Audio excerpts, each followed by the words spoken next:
was great. I mean, just perfect. Meant for voiceover work. It was so great. And everybody was that way in this film.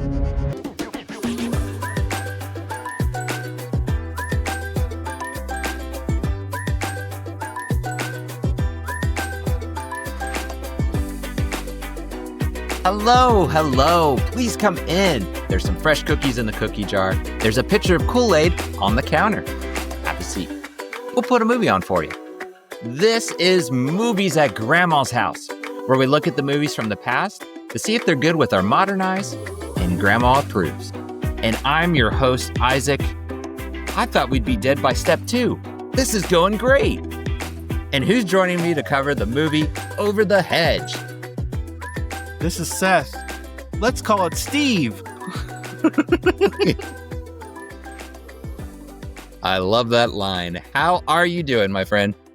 I'm doing really good today. I was off today and just chilling out and getting ready for this, really. Oh, this is a special movie to cover. We'll get to it because we've talked so long about covering this movie, and here we are. But other than my bum shoulder, it's still bothering me. I don't know why, but is it possible to dislocate a shoulder just sleeping on it wrong? Because that's what it feels like. I don't know what the deal is. It's like could be a pinched nerve, probably. But I'm here with you. We're able to cover the movie. I'm good otherwise. But that's I guess the fun of being an adult and getting older is just dealing with stuff like that. But this is. Yeah, we're so excited to cover this episode. This is one that you, the listener, voted for. So thank you so much for putting your voice out there and letting us know. We were excited to see that. We have so many movies to get to. This is one, again, that we were looking forward to cover whenever that time would be. So if you want to be up to date on our polls, make sure you smash that subscribe. Go ahead while you're at it. Hit that like button. It's right next to the subscribe. If you don't mind, if you could be so kind, smash that for us as well. And be sure you're up to date on our polls so you can decide which episode we cover next. And consider this your spoiler warning. From here on out, we're going to be considering the film. So if you have not seen it, consider yourself warned. So once again, we are covering this week the movie Over the Hedge. It came out on May 19th. 2006, nearly 20 years ago. Can't get over that. It's just say it every time, but here we are. It had a budget of $80 million, and the box office, it had $339.8 million. So it did pretty good there at the box office, and with inflation, I think that's really good. We'll find out. Maybe you'll correct me later on about that, but looking at reviews, pretty much favorable, overall positive. IMDb, I'm seeing 6.7 out of 10. Rotten Tomatoes is 75%. So very favorable on that end. About 74% I'm seeing on Google. Just a quick glance. That's what I'm seeing, but I'm interested to hear your thoughts. What are some first memories you have with this movie? So I remember when this was new, 19 years ago. Loved the voice acting. It was it left an impression. This was like everywhere. That's what my first memory is just the marketing, the ads, and it's got a star-studded cast. We'll get to that, I'm sure, later in talking the voice acting. I've got a confession. I did not see this when it came out. I have no idea why. Like, I got no answer for you. This seems like one of those movies I would have rushed out to see. I can recall my brother seeing it. He loved it. He would tell me all these funny lines. It has, The Office was big at the time, Steve Carell. So he's telling me all these funny quotes, and I got nothing. Memory does not serve me right on why I didn't see this movie. And I saw parts of it, but I can say I never saw this all the way through. So I'm sad to admit that. I really don't know why, but that's kind of my first memories. I recall this movie being everywhere, but sadly, I don't have any actual memories of watching it. With that said, though, what were some of your expectations on going back on the rewatch? Simply just prepare to laugh.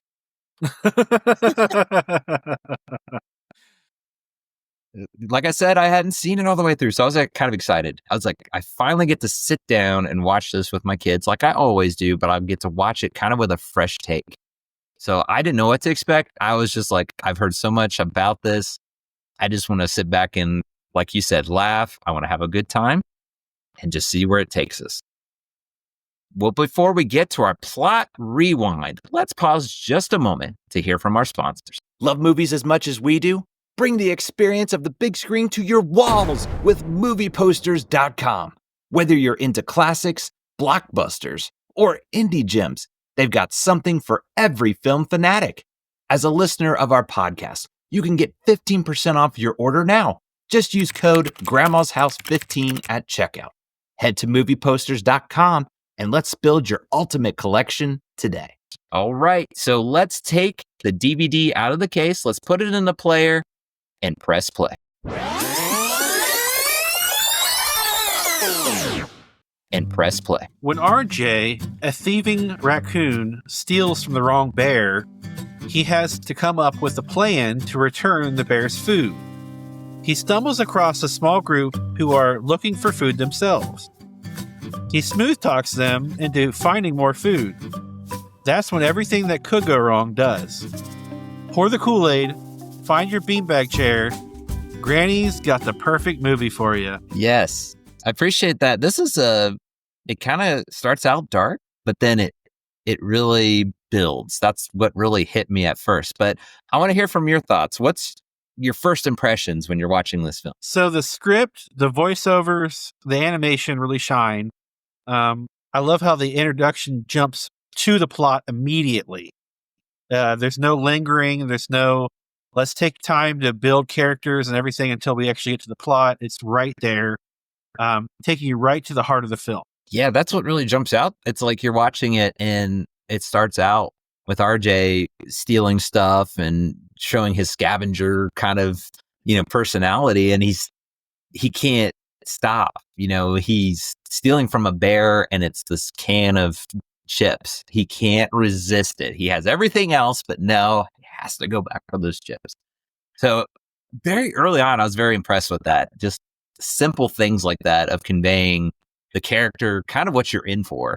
Like you said, the plot right away sets the tone of he did some bad things to this bear, and now this bear has set a ultimatum for him that, he's got a week to make up for all the stuff that he lost. So I thought that was very interesting. Hits the ground running, so to say, and then it kind of dials it back a little bit. It introduces you to those characters, but it's still very fast paced. It's very much, here it is. We're not hiding anything. Let's just get to it. And I know that's what a lot of people love. And some people, it might be like, oh, this is overwhelming, but I loved it. I thought it was great how they started it that way. Just kind of like no nonsense. And certain movies maybe need to build. This didn't need to do it. So that's what I think really sticks out to me. But yeah, what did you think about the plot? Getting back to that, just overall, it is kind of interesting for a kid's movie. Yeah, it's very different. I felt the plot was very strong. It delivered a great story and was a fun journey. Like you had mentioned, there are some dark elements to the plot. Actually, the whole plot is pretty dark, so it's not really elements. But it lightens that mood almost immediately. And so you're kind of like left thinking, so what's going to happen here?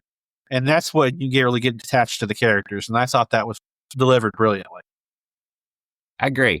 Yeah, there is a darker tone of, this bear is pretty much like, I'm going to kill you. He even says as much in the movie of, RJ tries to steal this stuff. It gets hit by a car in a hilarious fashion.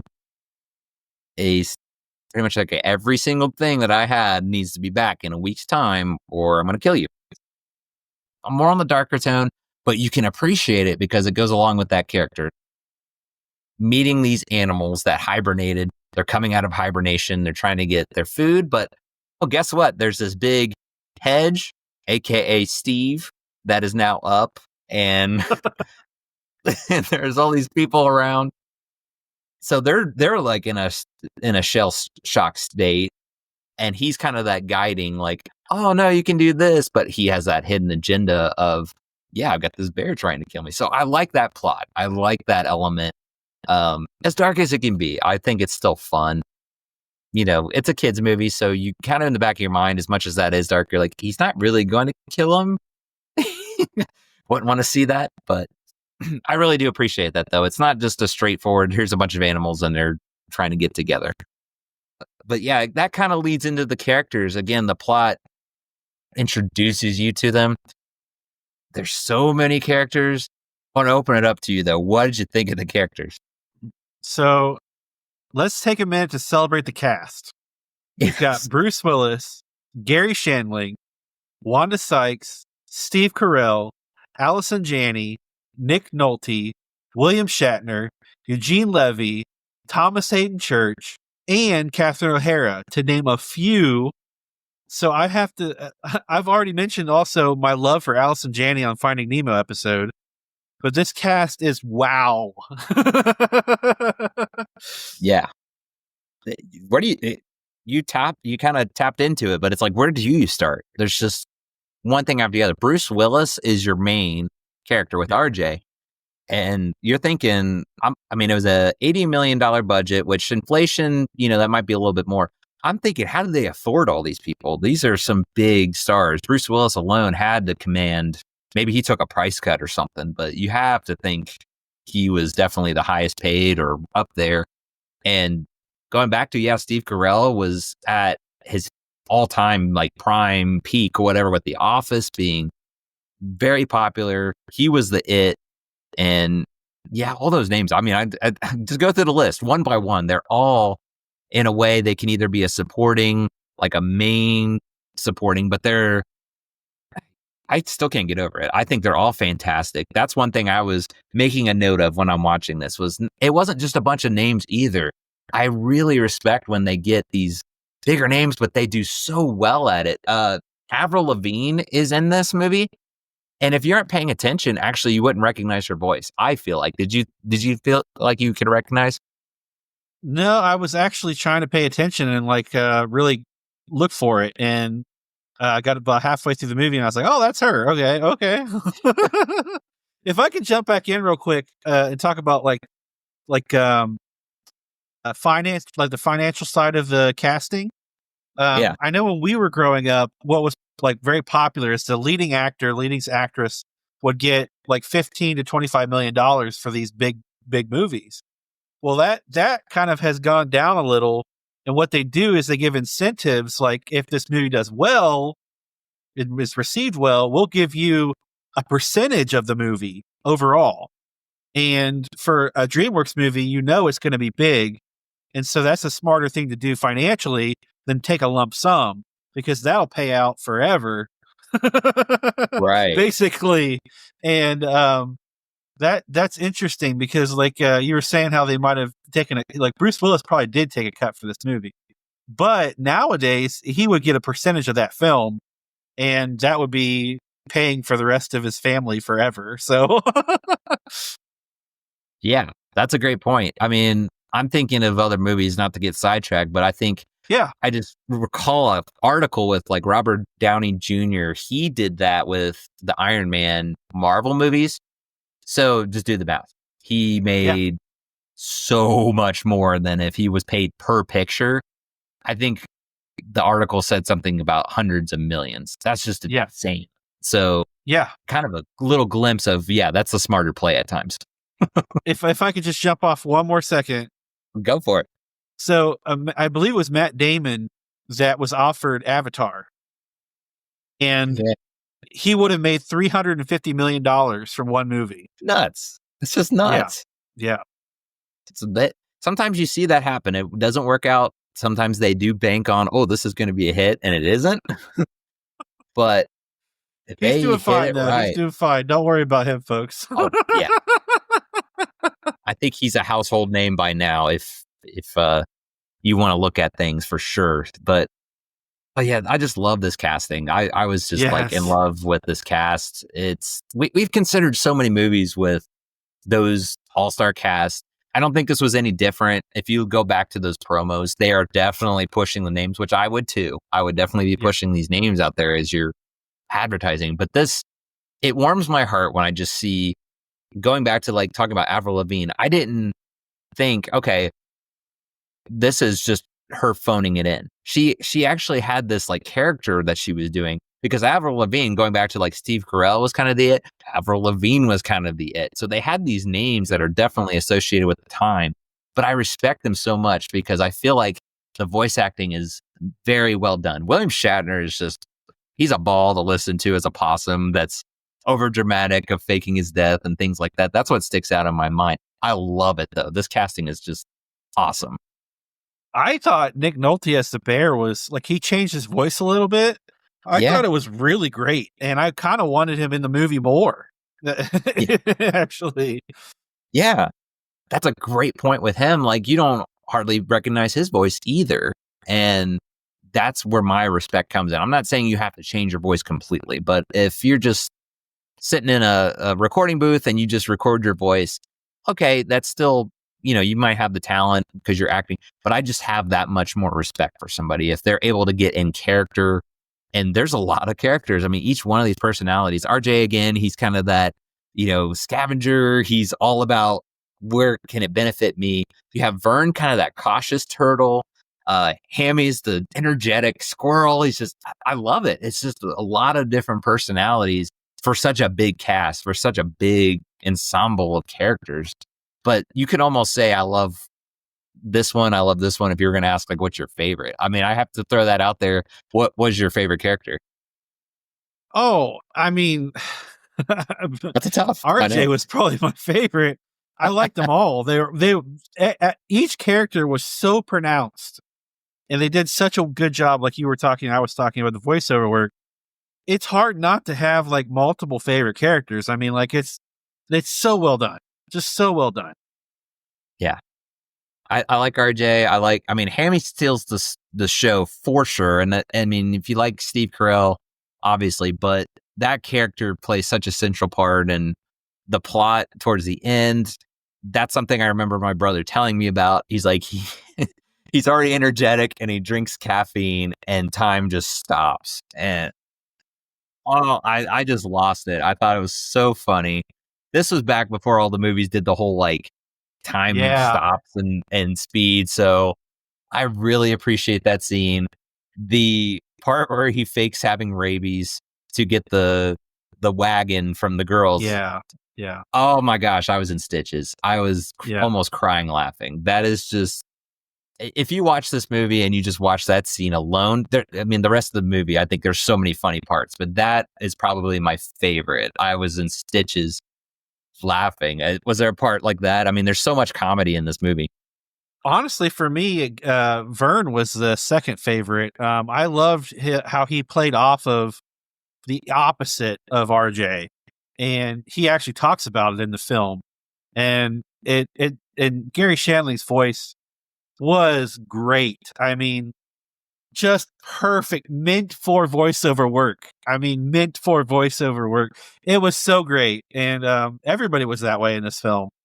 Even Eugene Levy, he was just so funny. Yes, I'm glad you brought up Vern. I was gonna say he's an actor that was just, he was made to play that role. It just fits him so well, and he's kind of the one that thinks realistically. RJ's kind of like, hey, let's do this. He's got everybody going, and he's kind of that opposite. He's always conflicting with RJ, but that's great chemistry. I would have never thought those two actors would have worked so well, and in an animated movie at that. Yeah, just I give this like A+ on casting. Like, just not even just the names associated, but the delivery. This is one of the best castings, you could argue, if not the best, one of the best that we've considered so far. And we've considered a lot of good casting, but man, this is right there. I loved it. This was such a strong suit of it. The other thing that comes to mind, I guess, is like the quotes. I mean, I got to throw the quotes out there. What were some of your favorites? I love Steve A. Vern. I think we both were loving the That is an SUV. Humans ride in them because they are slowly losing their ability to walk. Yeah. I love that scene because then the next quote is I forget who asks it, but it's like, how many humans can fit in there? And RJ's just like, one. Never fails. I see an SUV on the road, even today. This was back 19 years ago, but I still to this day will see an SUV and there's one person driving in it. And it was so funny.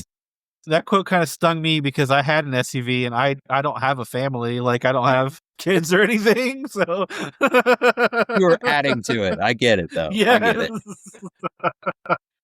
Oh, there's so many quotes. I mean, that could be an episode on its own. This is one of those. If you're not gathering already, we had a good time with this one. The kids were laughing. The part where he's talking about food, they wear the food. They talk about the food. That was just hilarious. And one of my favorites, it's more on the subtle, but they're planning to get into the house to recoup the things. And so there's a lineup of what those traps from the exterminator. And he just says, there's traps set here and here and here and here and here and here.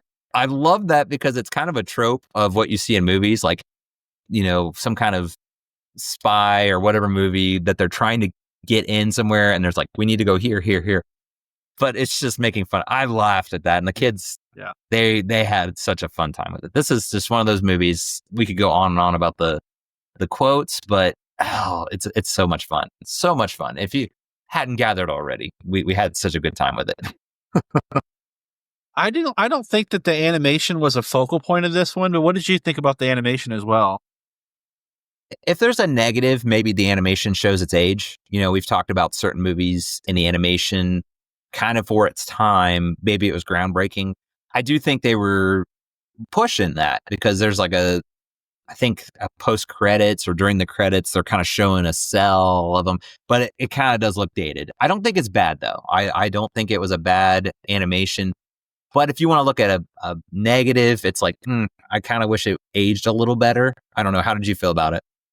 I felt like the story and the character acting was the main focal point, and they didn't try as hard to do great animation. Although I thought RJ was way better animated than anybody else. Did you catch that? I was going to say they had to have put the budget into him with all the hair. Yeah. So I agree. I think he's the best looking. Yeah, his face is like way better, like just to look at than the other characters. I don't know why. I don't know if it was a budget thing or if it was like a time thing. No, it wasn't a time thing. I got a fun fact about that. Yeah, that was a thing I was going to bring out is just the animation maybe not as aged as well as it used to. You look back at some movies, they have a style to them. Hang on a second. So now I'm interested. What are some of the fun facts to go along with this film? So I'll jump right in. It took a crew of 237 over 3 years to make. Wow. Could you imagine? We just kind of knocked the animation, but I mean, that's still impressive. Yeah. So that shows you. Yeah, they put their time into it. That is impressive. Ooh, okay. That's kind of cool. I love little fun facts like that they draw inspiration for something. And yeah, so now who knows, maybe we'll go visit it someday. Now that's all I'm going to think of. So RJ tells other animals that animals eat and live and humans live to eat. He is paraphrasing Socrates, who once said, "Good men eat and drink only to live, and bad men live only to eat and drink." I like that. That's really cool. That it was kind of that, and I thought, that's kind of insightful. Yeah. But when you put 2 and 2 together, I definitely see the connection. That's really cool. Another one is Adam Sandler, Owen Wilson, Robin Williams, Nicolas Cage, John C. Reilly, Bob Saget, and Tim Allen were all considered for the role of RJ before Bruce Willis was cast. Okay. When you mention those names, I'm like, what would that be like, that cast together? That's crazy. Put all those names in a movie. Bruce Willis just worked well. I think that character, RJ, in that character. No disrespect. I think the other actors, maybe some of them, I think some of them where I was thinking not for that character. They could have played a different one. But that's still cool. That's interesting. Very interesting. They were targeting some big names for sure. Not that they didn't already, but those are some big ones. And now it's time for our fun fact trivia question.